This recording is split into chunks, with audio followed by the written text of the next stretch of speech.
talking a bit about Exmoor now because an Exmoor cottage business has launched its own podcast to help bring tourists into the area. Cottages Uncut is made by Exmoor Character Cottages and focuses on local businesses and attractions on Exmoor and around it. Minehead is one of those attractions. This next clip is something from our guest's podcast. So have a listen to this. It's Lucy Green from Exmoor Character Cottages, and she runs a feature on her podcast called Minehead Meander Along the Seafront. We've got our Somerset flag right at the end of the harbour. Yeah. So we're standing at the end of the harbour here, aren't we, by the Sugar Ground pub and the Echo Beach Cafe where we've just had our lunch. Mm-hmm. And we're just looking at the boats, which are all up on the mud. Blue boats and red boats, and it looks really pretty actually, and the sun's out, thank the Lord. It is. Everything is right and whatever the word is today. Right in the world. Look at this. This is a scene that I think has been happening for hundreds and hundreds of years, which is a dad with his little boy who's sat squashed down over a pool, and they're rock pooling. Yeah. And he's got a lovely little sun hat on, and Dad's got a cap, and this kid is just completely entranced in what is under those stones. Yeah, finding all these sea urchins and other sea bugs under there. Yeah. And then, of course, when the tide's in, he can go and get a crabbing bucket and go crabbing Absolutely. at the end of the... Go crabbing at the end. Yeah. And they do catch crabs. You have to put them back, though. Oh, yeah, absolutely. You know, there is a crabbing code. I just walk and sit and look at the seagulls for their briefing. Yeah, the morning briefing. Team brief. I think they're having about how they're going to steal things from unsuspecting tourists. And you see the sun come up and it's absolutely lovely and quiet. And in fact, although it's relatively busy because it's a hot day, it is quiet here. Yeah, I'd never see Minehead Beach busy. I think, you know, at the end of... What, teeming? Like August you know the holiday. Really? Yes. Not like the archetypal and Bournemouth all the beach, promenade though. full of all the bikers. Yeah. You know, they're very sweet, the bikers. They always say, "Oh, excuse me," and milady. Yeah, they do. Well, I like a milady. But yes, they come and they polish their bikes, don't they? And what are those things I showed you the other day? Are they trikes?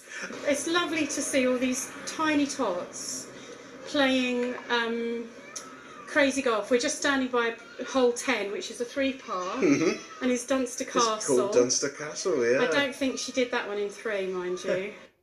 Lucy Green and her co-host David in Minehead, meandering around the seafront. Let's have a chat with Lucy, who's with us here now. Lucy, lovely to hear that from your podcast. Just give us an idea, what made you start it? Why did you want to do that? Hi, Charlie. Well, we were in lockdown, and if you remember back to February and March, that weather was really miserable here, wasn't it? We had a lot of rain, every day it rained. And I wanted to find a way to talk to our guests who were getting in touch, my regular customers, and not keep sending newsletters and doing it all on social media and not really getting any feedback or any sense of, you know, how people felt about things. And also, there's only so much you can say. And I just thought, I always listen to the radio all the time. I'm listening to podcasts. Let's do one. Let's see if we can do one. Can we talk for long enough? Have we got enough to say? And will people listen? And we did one in March. It was the first one we ever did. And we just talked about the reopening, what we were expecting. So we didn't know when we'd be able to open at that point, and what was going on and what we were doing in the cottages to get ready to open at some indeterminate point, and it snowballed from there, really. Right. Have you enjoyed it, learning how to do it and speaking and finding things to talk about? Yeah, I've absolutely loved it. It's a bit, well, I mean, I don't know how anyone does it all the time. So we just do one a week, but there's a lot of recording and editing and also thinking about who to invite and who is interesting for our guests. Because what I'm trying to do here is to get relevant, interesting content to people who are coming to stay in Exmoor. So it's not about promoting the cottages so much, well, hardly at all now. It's much more about saying to people, when you're here are some lovely things you can do in Minehead or Dulverton, or here's a local producer who grows asparagus and new potatoes, and you can go and buy them from the farm at these times of year. Or have you thought about going and seeing the Exmoor ponies at the pony centre? So it's all about trying to support local businesses, to promote the area, and to get people to meet through the sound and audio, to meet the characters of the area, people that I know and work with and, you know, admire, new businesses, activities to do, you know, all of that. And it's been amazing. Met some lovely people, and it's very light-hearted as well. You heard that one. There's a lot of giggling, traffic noise, you know, walking into people, that kind of thing, you know. But I've loved doing it, and I do it with my colleague and friend David, and we have really got a lot out of doing it. It's been great. We've had amazing feedback as well. Has it opened up to, you said there about the new businesses and things that you know of in Minehead and those links that you've got, but have you found out a bit about Exmoor and Minehead just from doing this than perhaps you wouldn't have known if you hadn't done the podcast? Oh, loads. I mean, we had Steve Crossman on, who, if you've ever driven on the A39 on what's called the Withycombe Strait, he sells asparagus and new potatoes. I learned loads about the land, about farming. We've just been out on a 4x4 safari with Red Stag Safaris, Andrew Turner, who grew up in the area and grew up on the farm actually, but isn't a farmer. And I learned an absolute ton about the way the land was formed and how it's farmed, and what happened over the last 200 years and how all of that's evolved. And also, we saw a lot of deer, and it was absolutely amazing. So, yes, I've learnt loads. I've sort of deepened the relationship with people that I already had, that I was working with or knew, who were friends, and found out more about their backstory. And I guess that's always the thing that's so interesting, is when people tell you how they got here. You know, I'm not from Exmoor, and a lot of the people that I'm working with aren't from here either, but they've come to this area and fallen in love with it and made it their home. Beautiful. The question now is then, Lucy, as you started this off in lockdown, you know, you talked to us about the reasons there.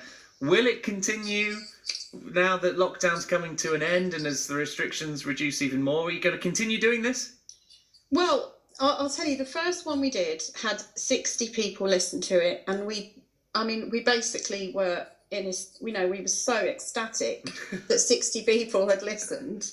I'm sure you get more than 60 listeners, Charlie. Sometimes. But we were sometimes. We were absolutely over the moon with that. And then the next week, it was 600 on the second one. Wow, gosh, that's a huge increase. That's massive. Yeah, huge, phenomenal. Yeah. And on average now, we get about 880 listens. We've had 17,500 listens in the series. We've done 20 episodes. Some of them get 1,500 people listening to them, or 1,500 listens. It's not individuals. And they are up all the time, and people keep coming back to them. And most people listen all the way through. So I think the answer is yes. And we've actually got season 2 pretty much locked down. You know, we've got, of the 20 episodes, I think we know 15 or 16 of them. I'm always looking for people in Exmoor who've got something interesting to say to visitors. So yeah, I think we will carry on doing it, and we're loving it. You know, I think all of us enjoy it, and also the people that are doing them are getting a lot out of it as well. Oh, that's such a great thing, isn't it? And with podcasts like that, you can get that instant look at how many people are clicking on it, downloading it. As you say, you can see how far through people are listening as well in general. You get those statistics, which are very difficult to get in something like broadcast radio, for example. They have to do special surveys they do to work out these things. That's right. It's quite a good thing, isn't it? You get that instant idea. When you started, 60 people were listening in on that first one.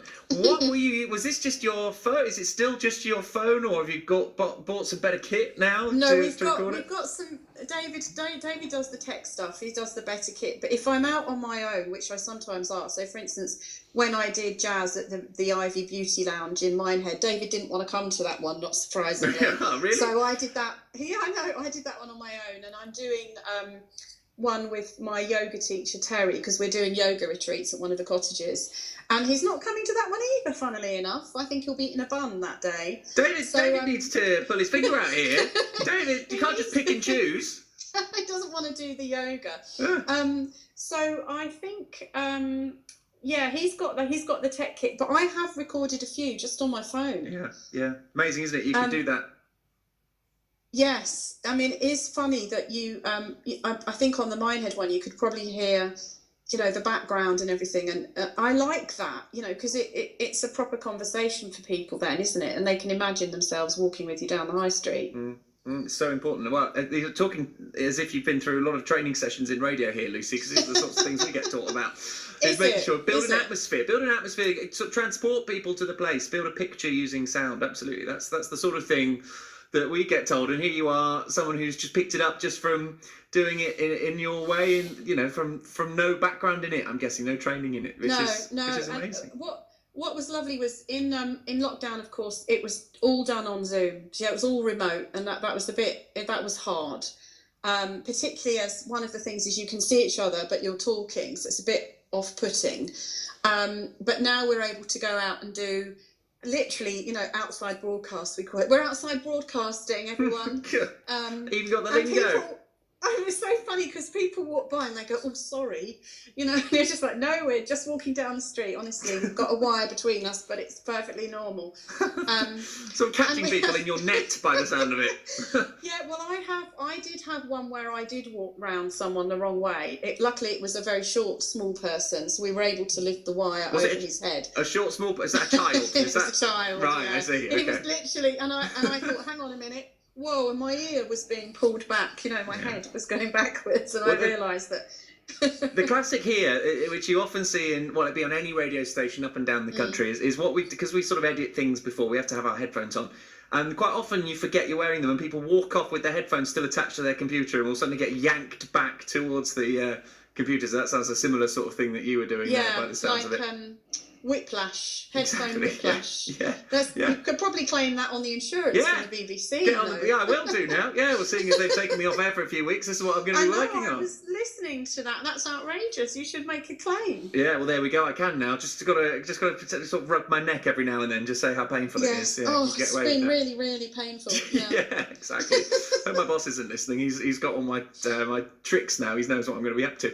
Well, it sounds absolutely great, Lucy. It's lovely to chat to you about it. You said you got the second series coming up and sorted. So can you give us a little flavour, a couple of bits that we can look out for on there? Yes. So we've got 4 4x4 safari trips. So one's got deer, one's more about farming. That's really amazing. We find out absolutely loads about the local area. That's a great one. I'm doing a Minehead history one. Minehead gets quite a bad, it's got quite a bad reputation, I think. Sometimes people think it's not as pretty as Dunster or Selworthy or whatever, but it's an interesting place. I've got a couple of local artists, and I'm doing the local farm shop. Great. So we're going to be doing a lot more on food. I think people are interested in that, and obviously, as I said, my yoga teacher. But I'm sure David and I will have a few more where we just... there's quite a lot of talking about COVID and lockdown and how that's impacted tourism and self-catering, and people seem to love that. And dogs, anything with dogs and cats always goes down well. You probably do a bit with pets, don't you? Whenever we can. Yeah, pets is a banker. We call those a banker, those topics. Yeah. Banker stories, yeah. We were talking about horses last night, so yeah, exactly. With the dressage and the Olympics. Lucy, where can people get hold of it? What do they need to search for to find it? Right, so if you've got an Alexa or a smart speaker... Oh, here we go. Look at that, straight to the smart speakers. Get me. Yeah, go on then. Sorry, I interrupted. You asked. Actually, I should probably be apologising to you. You asked for Cottages Uncut by Exmoor Character Cottages, and it will play the latest episode. If you fall asleep, it will probably play the whole series, but you'll wake up in the morning and have heard 20. And it's also you can just go onto Google and search, and it will come up, and then you can pick your episode. We did a fabulous one with the CEO of Visit Somerset, John Turner. So if you're interested in the tourism sector and our county, that's a really good one to start with. And he's very funny. And there's a lovely one on dark skies with Joe Richardson, which is something, we've got this dark sky reserve in Exmoor and so many people don't know about it and what it is. And that was really interesting and very popular. We had people from all over the world dial in for that one. Great. So, yeah. Fantastic. Yeah. We once took this show out on the road. We don't do it that often. It's a little bit tricky in the evenings, but we did it for the Dark Skies Festival at Exmoor. And it was cloudy the whole time. I didn't see a single star. No. It was just cloudy the whole night. No. So a bit of a shame. Never mind. That's the problem, isn't it? Yeah, that's the problem with the real world. We had a good chat inside with several experts, astronomers, that kind of thing. So I think it sounded okay, even if it had been clear. Obviously, listeners wouldn't have seen it, but for us for me and my producer, there we go. And that the BBC would look down and say, probably not supposed to be pretending that we can see things. Although I could just say now I'm sitting in my palace that the BBC's provided. There are free drinks here. No, of course not. Lucy, it's great to speak to you, and well done on the podcast. You too. Good luck with the second series. That's very kind. Thank you, Charlie. I appreciate that. And good luck with that claim for the Whiplash. I'll keep you posted.